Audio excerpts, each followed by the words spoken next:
Kitab Lukas.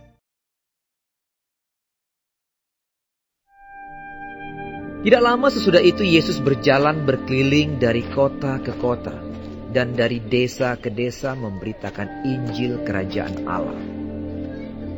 Kedua-belas muridnya bersama-sama dengan dia dan juga beberapa orang perempuan yang telah disembuhkan dari roh-roh jahat atau berbagai penyakit, yaitu Maria yang disebut Magdalena yang telah dibebaskan dari 7 roh jahat, Yohana istri Kuza, bendahara Herodes, Susana, dan banyak perempuan lain. Perempuan-perempuan ini melayani rombongan itu dengan kekayaan mereka. Ketika orang banyak berbondong-bondong datang, yaitu orang-orang yang dari kota ke kota menggabungkan diri pada Yesus, berkatalah ia dalam suatu perumpamaan. Adalah seorang penabur keluar untuk menaburkan benihnya. Pada waktu ia menabur, sebagian benih itu jatuh di pinggir jalan, lalu diinjak orang dan burung-burung di udara memakannya sampai habis. Sebagian jatuh di tanah yang berbatu-batu, dan setelah tumbuh, ia menjadi kering karena tidak mendapat air. Sebagian lagi jatuh di tengah semak duri, dan semak itu tumbuh bersama-sama dan menghimpitnya sampai mati. Dan sebagian jatuh di tanah yang baik, dan setelah tumbuh, berbuah 100 kali lipat. Setelah berkata demikian, Yesus berseru, "Siapa mempunyai telinga untuk mendengar, hendaklah ia mendengar." Murid-muridnya bertanya kepadanya apa maksud perumpamaan itu. Lalu ia menjawab, "Kepadamu diberi karunia untuk mengetahui rahasia kerajaan Allah. Tetapi kepada orang-orang lain, hal itu diberitakan dalam perumpamaan, supaya sekalipun memandang, mereka tidak melihat, dan sekalipun mendengar, mereka tidak mengerti." Inilah arti perumpamaan itu. Benih itu ialah firman Allah. Yang jatuh di pinggir jalan itu ialah orang yang telah mendengarnya. Kemudian datanglah iblis, lalu mengambil firman itu dari dalam hati mereka, supaya mereka jangan percaya dan diselamatkan. Yang jatuh di tanah yang berbatu-batu itu ialah orang yang setelah mendengar firman itu, menerimanya dengan gembira, tetapi mereka itu tidak berakar. Mereka percaya sebentar saja, dan dalam masa pencobaan, mereka murtad. Yang jatuh dalam semak duri ialah orang yang telah mendengar firman itu, dan dalam pertumbuhan selanjutnya, mereka terhimpit oleh kekhawatiran dan kekayaan dan kenikmatan hidup, sehingga mereka tidak menghasilkan buah yang matang. Yang jatuh di tanah yang baik itu ialah orang yang setelah mendengar firman itu, menyimpannya dalam hati yang baik dan mengeluarkan buah dalam ketekunan. Tidak ada orang yang menyalakan pelita, lalu menutupinya dengan tempayan, atau menempatkannya di bawah tempat tidur. Tetapi ia menempatkannya di atas kaki Dian, supaya semua orang yang masuk ke dalam rumah dapat melihat cahayanya. Sebab tidak ada sesuatu yang tersembunyi yang tidak akan dinyatakan, dan tidak ada sesuatu yang rahasia yang tidak akan diketahui dan diumumkan. Karena itu, perhatikanlah cara kamu mendengar. Karena siapa yang mempunyai, kepadanya akan diberi. Tetapi siapa yang tidak mempunyai, daripadanya akan diambil juga apa yang ia anggap ada padanya. Ibu dan saudara-saudara Yesus datang kepadanya, tetapi mereka tidak dapat mencapai dia karena orang banyak. Orang memberitahukan kepadanya, "Ibumu dan saudara-saudaramu ada di luar dan ingin bertemu dengan engkau." Tetapi ia menjawab mereka, "Ibuku dan saudara-saudaraku ialah mereka yang mendengarkan firman Allah dan melakukannya." Pada suatu hari Yesus naik ke dalam perahu bersama-sama dengan murid-muridnya, dan ia berkata kepada mereka, "Marilah kita bertolak ke seberang danau." Lalu bertolaklah mereka. Dan ketika mereka sedang berlayar, Yesus tertidur. Sekonyong-konyong turunlah taufan ke danau sehingga perahu itu kemasukan air dan mereka berada dalam bahaya. Maka datanglah murid-muridnya membangunkan dia. Katanya, Guru, kita binasa. Dan ia pun bangun, lalu menghardik angin dan air yang mengamuk itu. Dan angin dan air itu pun reda, dan danau itu menjadi teduh. Lalu katanya kepada mereka, "Di manakah kepercayaanmu?" Maka takutlah mereka dan heran. Lalu berkata seorang kepada yang lain, "Siapa gerangan orang ini, sehingga ia memberi perintah kepada angin dan air, dan mereka taat kepadanya?" Lalu mendaratlah Yesus dan murid-muridnya di tanah orang Gerasa yang terletak di seberang Galilea. Setelah Yesus naik ke darat, datanglah seorang laki-laki dari kota itu menemui dia.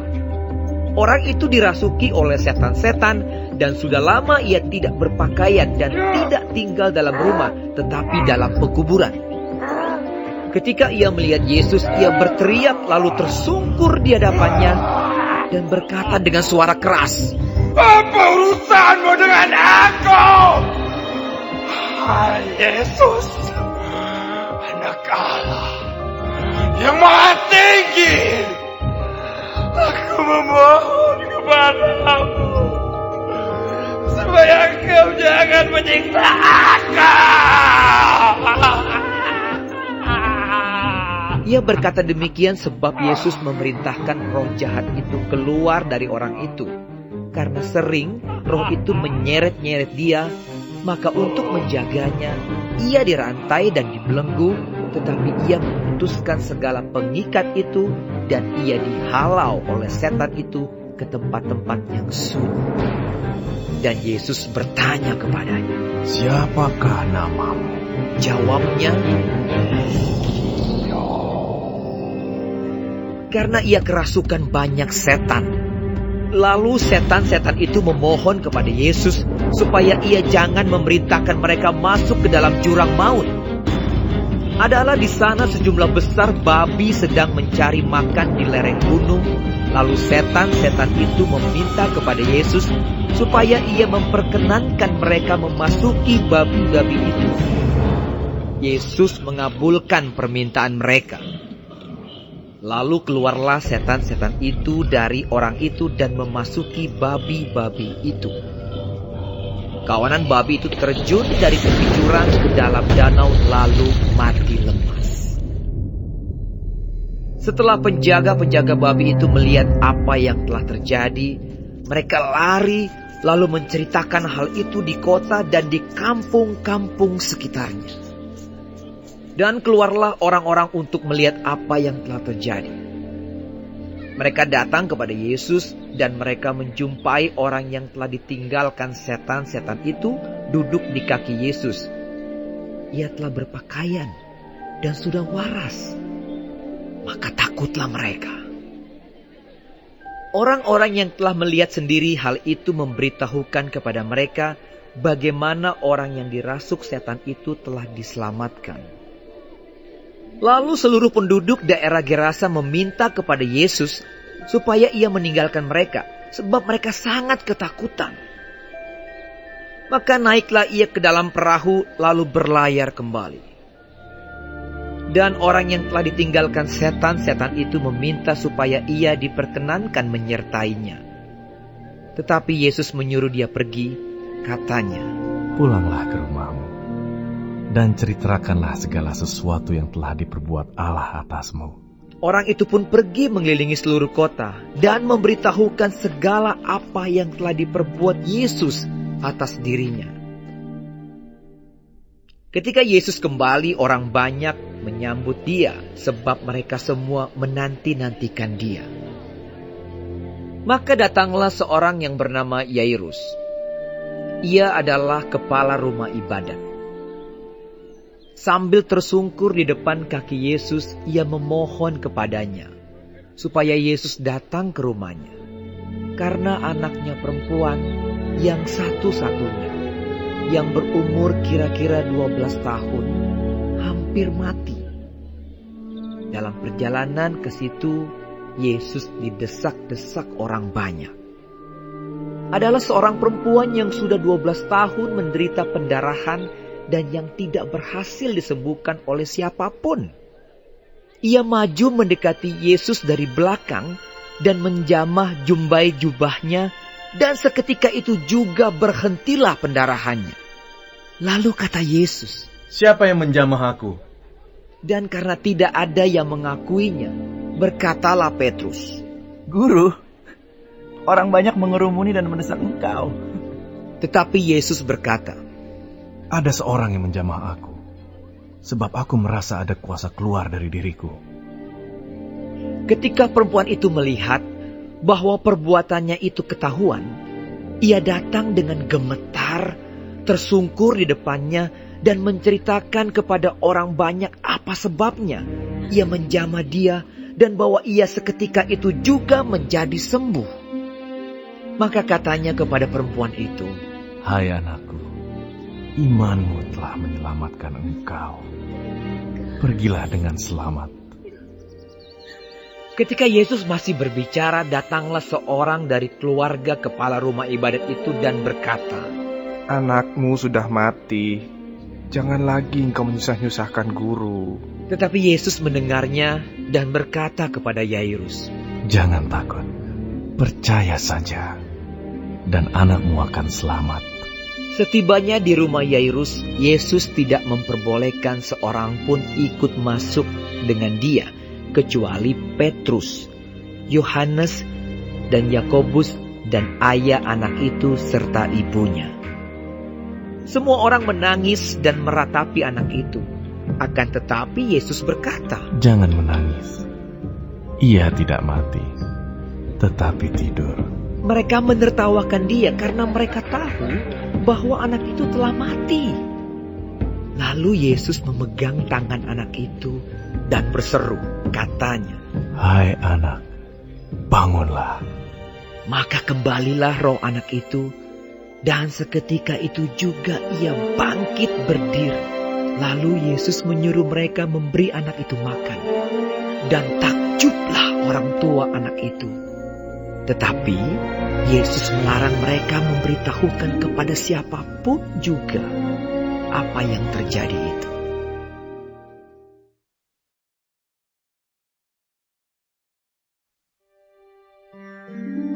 Maka Yesus memanggil ke-12 muridnya, lalu memberikan tenaga dan kuasa kepada mereka untuk menguasai setan-setan dan untuk menyembuhkan penyakit-penyakit. Dan ia mengutus mereka untuk memberitakan kerajaan Allah dan untuk menyembuhkan orang. Katanya kepada mereka, "Jangan membawa apa-apa dalam perjalanan. Jangan membawa tongkat atau bekal, roti atau uang, atau 2 helai baju.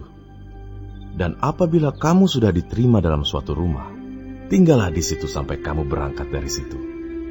Dan kalau ada orang yang tidak mau menerima kamu, keluarlah dari kota mereka, dan kebaskanlah debunya dari kakimu sebagai peringatan terhadap mereka." Lalu pergilah mereka dan mereka mengelilingi segala desa sambil memberitakan Injil dan menyembuhkan orang sakit di segala tempat. Herodes raja wilayah mendengar segala yang terjadi itu dan ia pun merasa cemas. Sebab ada orang yang mengatakan bahwa Yohanes telah bangkit dari antara orang mati. Ada lagi yang mengatakan bahwa Elia telah muncul kembali, dan ada pula yang mengatakan bahwa seorang dari nabi-nabi dahulu telah bangkit. Tetapi Herodes berkata, "Yohanes telah kupenggal kepalanya. Siapa gerangan dia ini yang kabarnya melakukan hal-hal demikian?" Lalu ia berusaha supaya dapat bertemu dengan Yesus. Sekembalinya rasul-rasul itu menceritakan kepada Yesus apa yang telah mereka kerjakan. Lalu Yesus membawa mereka dan menyingkir ke sebuah kota yang bernama Betsaida, sehingga hanya mereka saja bersama dia. Akan tetapi orang banyak mengetahuinya, lalu mengikuti dia.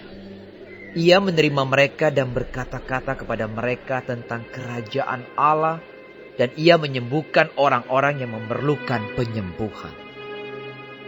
Pada waktu hari mulai malam, datanglah ke-12 muridnya kepadanya dan berkata, "Suruhlah orang banyak itu pergi, supaya mereka pergi ke desa-desa dan kampung-kampung sekitar ini untuk mencari tempat penginapan dan makanan. Karena di sini kita berada di tempat yang sunyi." Tetapi ia berkata kepada mereka, "Kamu harus memberi mereka makan." Mereka menjawab, "Yang ada pada kami tidak lebih daripada 5 roti dan 2 ikan. Kecuali kalau kami pergi membeli makanan untuk semua orang banyak ini." sebab di situ ada kira-kira 5.000 orang laki-laki. Lalu ia berkata kepada murid-muridnya, "Suruhlah mereka duduk berkelompok-kelompok. Kira-kira 50 orang sekelompok." Murid-murid melakukannya dan menyuruh semua orang banyak itu duduk. Dan setelah ia mengambil 5 roti dan 2 ikan itu, ia menengadah ke langit, mengucap berkat, lalu memecah-mecahkan roti itu dan memberikannya kepada murid-muridnya supaya dibagi-bagikannya kepada orang banyak. Dan mereka semuanya makan sampai kenyang. Kemudian dikumpulkan potongan-potongan roti yang sisa sebanyak 12 bakul. Pada suatu kali ketika Yesus berdoa seorang diri, datanglah murid-muridnya kepadanya. Lalu ia bertanya kepada mereka, Kata orang banyak, "Siapakah aku ini?" Jawab mereka, "Yohanes Pembaptis. Ada juga yang mengatakan Elia. Ada pula yang mengatakan bahwa seorang dari nabi-nabi dahulu telah bangkit." Yesus bertanya kepada mereka. "Menurut kamu, siapakah aku ini?" Jawab Petrus, "Mesias dari Allah." Lalu Yesus melarang mereka dengan keras supaya mereka jangan memberitahukan hal itu kepada siapapun. Dan Yesus berkata, Anak manusia harus menanggung banyak penderitaan dan ditolak oleh tua-tua, imam-imam kepala, dan ahli-ahli Taurat, lalu dibunuh dan dibangkitkan pada hari ketiga. Katanya kepada mereka semua, Setiap orang yang mau mengikut aku, ia harus menyangkal dirinya, memikul salibnya setiap hari, dan mengikut aku. Karena barang siapa mau menyelamatkan nyawanya, ia akan kehilangan nyawanya. Tetapi barang siapa kehilangan nyawanya karena aku, ia akan menyelamatkannya. Apa gunanya seorang memperoleh seluruh dunia, tetapi ia membinasakan atau merugikan dirinya sendiri? Sebab barang siapa malu karena aku dan karena perkataanku, Anak manusia juga akan malu karena orang itu, apabila ia datang kelak dalam kemuliaannya dan dalam kemuliaan Bapa dan malaikat-malaikat kudus. Aku berkata kepadamu, sesungguhnya di antara orang yang hadir di sini, ada yang tidak akan mati sebelum mereka melihat kerajaan Allah. Kira-kira 8 hari sesudah segala pengajaran itu, Yesus membawa Petrus, Yohanes, dan Yakobus, lalu naik ke atas gunung untuk berdoa. Ketika ia sedang berdoa, rupa wajahnya berubah dan pakaiannya menjadi putih berkilau-kilauan. Dan tampaklah 2 orang berbicara dengan dia, yaitu Musa dan Elia. Keduanya menampakkan diri dalam kemuliaan dan berbicara tentang tujuan kepergiannya yang akan digenapinya di Yerusalem. Sementara itu Petrus dan teman-temannya telah tertidur. Dan ketika mereka terbangun, mereka melihat Yesus dalam kemuliaannya dan kedua orang yang berdiri di dekatnya itu. Dan ketika kedua orang itu hendak meninggalkan Yesus, Petrus berkata kepadanya, "Guru, betapa bahagianya kami berada di tempat ini. Baiklah kami dirikan sekarang 3 kemah. 1 untuk engkau, 1 untuk Musa, dan 1 untuk Elia." Tetapi Petrus tidak tahu apa yang dikatakannya itu. Sementara ia berkata demikian, datanglah awan menaungi mereka. Dan ketika mereka masuk ke dalam awan itu, takutlah mereka. Maka terdengarlah suara dari dalam awan itu yang berkata, "Inilah anakku yang kupilih. Dengarkanlah dia." Ketika suara itu terdengar, Nampaklah Yesus tinggal seorang diri, dan murid-murid itu merahasiakannya. Dan pada masa itu, mereka tidak menceritakan kepada siapapun apa yang telah mereka lihat itu. Pada keesokan harinya ketika mereka turun dari gunung itu, datanglah orang banyak berbondong-bondong menemui Yesus. Seorang dari orang banyak itu berseru, katanya, "Guru, aku memohon supaya engkau menengok anakku, sebab ia adalah satu-satunya anakku. Sewaktu-waktu ia diserang roh, lalu mendadak ia berteriak dan roh itu menggoncang-goncangkannya, sehingga mulutnya berbusa. Roh itu terus saja menyiksa dia, dan hampir-hampir tidak mau meninggalkannya. Dan aku telah meminta kepada murid-muridmu, supaya mereka mengusir roh itu, tetapi mereka tidak dapat." Maka kata Yesus, "Hai kamu angkatan yang tidak percaya dan yang sesat. Berapa lama lagi aku harus tinggal di antara kamu dan sabar terhadap kamu? Bawa anak itu kemari." Dan ketika anak itu mendekati Yesus, setan itu membantingkannya ke tanah dan menggoncang-goncang. Tetapi Yesus menegur roh jahat itu dengan keras dan menyembuhkan anak itu, lalu mengembalikannya kepada ayahnya. Maka takjublah semua orang itu karena kebesaran Allah. Ketika semua orang itu masih heran karena segala yang diperbuatnya itu, Yesus berkata kepada murid-muridnya, "Dengarlah dan camkanlah segala perkataanku ini. Anak manusia akan diserahkan ke dalam tangan manusia." Mereka tidak mengerti perkataan itu, sebab artinya tersembunyi bagi mereka, sehingga mereka tidak dapat memahaminya. Dan mereka tidak berani menanyakan arti perkataan itu kepadanya. Maka timbullah pertengkaran di antara murid-murid Yesus tentang siapakah yang terbesar di antara mereka. Tetapi Yesus mengetahui pikiran mereka. Karena itu, ia mengambil seorang anak kecil dan menempatkannya di sampingnya dan berkata kepada mereka, "Barang siapa menyambut anak ini dalam namaku, ia menyambut aku. Dan barang siapa menyambut aku, ia menyambut dia yang mengutus aku. Karena yang terkecil di antara kamu sekalian, dialah yang terbesar." Yohanes berkata, "Guru, kami lihat seorang mengusir setan demi namamu, lalu kami cegah orang itu, karena ia bukan pengikut kita." Yesus berkata kepadanya, "Jangan kamu cegah, sebab barang siapa tidak melawan kamu, ia ada di pihak kamu." Ketika hampir genap waktunya Yesus diangkat ke sorga, ia mengarahkan pandangannya untuk pergi ke Yerusalem. Dan ia mengirim beberapa utusan mendahului dia. Mereka itu pergi, lalu masuk ke suatu desa orang Samaria untuk mempersiapkan segala sesuatu baginya. Tetapi orang-orang Samaria itu tidak mau menerima dia, karena perjalanannya menuju Yerusalem. Ketika dua muridnya yaitu Yakobus dan Yohanes melihat hal itu, mereka berkata, "Tuhan, apakah engkau mau supaya kami menyuruh api turun dari langit untuk membinasakan mereka?" Akan tetapi ia berpaling dan menegur mereka. Lalu mereka pergi ke desa yang lain. Ketika Yesus dan murid-muridnya melanjutkan perjalanan mereka, berkatalah seorang di tengah jalan kepada Yesus, "Aku akan mengikut engkau kemana saja engkau pergi." Yesus berkata kepadanya, "Serigala mempunyai liang dan burung mempunyai sarang, tetapi anak manusia tidak mempunyai tempat untuk meletakkan kepalanya." Lalu ia berkata kepada seorang lain, "Ikutlah aku." Tetapi orang itu berkata, "Izinkanlah aku pergi dahulu menguburkan Bapakku." Tetapi Yesus berkata kepadanya, "Biarlah orang mati menguburkan orang mati, tetapi engkau, pergilah dan beritakanlah kerajaan Allah di mana-mana." Dan seorang lain lagi berkata, "Aku akan mengikut engkau, Tuhan. Tetapi izinkanlah aku pamitan dahulu dengan keluargaku." Tetapi Yesus berkata, "Setiap orang yang siap untuk membajak tetapi menoleh ke belakang, tidak layak untuk kerajaan Allah."